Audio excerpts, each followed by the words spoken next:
আসসালামু আলাইকুম ওয়া রাহমাতুল্লাহি ওয়া বারাকাতুহু। আজকে আমরা জানব দুই সিজদার মধ্যবর্তী বৈঠকের দোয়া। রব্বিগফিরলি রব্বিগফিরলি, হে আমার রব আপনি আমাকে ক্ষমা করুন, হে আমার রব আপনি আমাকে ক্ষমা করুন। রব্বিগফিরলি রব্বিগফিরলি, আবু দাউদ শরীফ। দুই সিজদার মধ্যবর্তী বৈঠকের দোয়া। দ্বিতীয় নম্বর, আল্লাহুম্মা গফিরলি ওয়ারহামনি ওয়াহদিনি ওয়াজবুরনি ওয়াআফিনি ওয়ারযুকনি ওয়ারফা'নি। হে আল্লাহ, আপনি আমাকে ক্ষমা করুন, আমার প্রতি দয়া করুন, আমাকে সঠিক পথে পরিচালিত করুন, আমার সমস্ত ক্ষয়ক্ষতি পূরণ করে দিন, আমাকে নিরাপত্তা দান করুন, আমাকে রিজিক দান করুন এবং আমার মর্যাদা বৃদ্ধি করুন। আল্লাহুম্মা গফিরলি ওয়ারহামনি ওয়াহদিনি ওয়াজবুরনি ওয়াআফিনি ওয়ারযুকনি ওয়ারফা'নি। দুই সিজদার মধ্যবর্তী এই দুইটি দোয়া পড়তে হয়, আমরা অবশ্যই পড়ার চেষ্টা করব। এগুলি অনেক সুন্দর, রাসূল সাল্লাল্লাহু আলাইহি ওয়াসাল্লাম আমল করতেন এবং এই হাদিসগুলি তিরমিজি শরীফ বিভিন্ন বড় বড় কিতাবের মধ্যে বর্ণিত রয়েছে। এই হাদিসগুলি সহিহ, আবু দাউদ, জামিআত তিরমিজি, সুনান ইবনে মাজাহ। আমরা অবশ্যই এই হাদিসগুলির উপর আমল করার চেষ্টা করব। আল্লাহ তাআলা আমাদের যতটুকু হায়াত দিয়েছেন, এই হায়াতের মধ্যে আল্লাহ তাআলার বেশি বেশি ইবাদত করব, আল্লাহ তাআলার প্রশংসা করব। কালকে মারা গেলে আজকে আমার দিনটি শেষ হয়ে যাবে।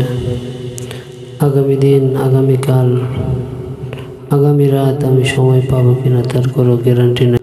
আর আপনারা সকলে আমার ভাইরার জন্য দোয়া করবেন। আমার ওয়াইফের বোনের স্বামী মারা গিয়েছেন, সুবহানাল্লাহ। রমজান মাসে 27 রাত্রে নামাজরত অবস্থায়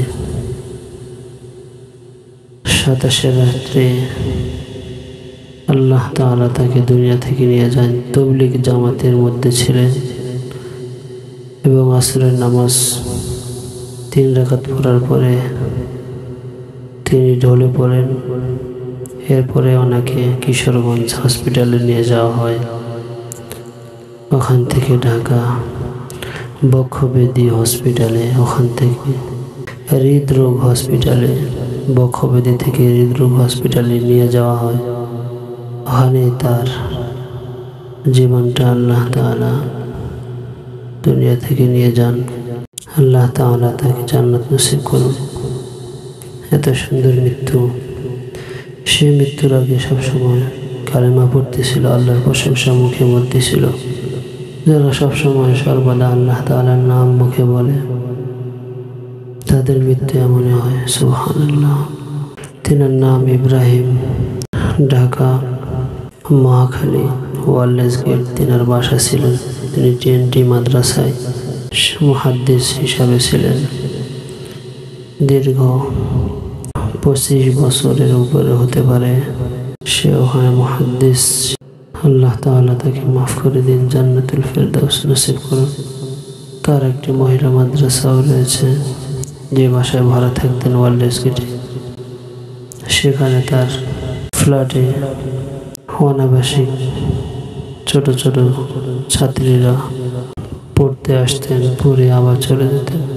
আল্লাহ, তার নিয়ত ছিল রমজানের পরে আরেকটি মাদ্রাসা 5 তলায় মাদ্রাসা করবে, ওখানে নুরানি মক্তব চালু করবে, হিফজখানা চালু করবে। না, ওখানে আমাকেও নেওয়ার কথা ছিল। আল্লাহ তাআলা তার আগে এই দুনিয়া থেকে তিনাকে নিয়ে গেলেন। আল্লাহ তাকে জান্নাত নসিব করুন, সকলে বলে আমিন।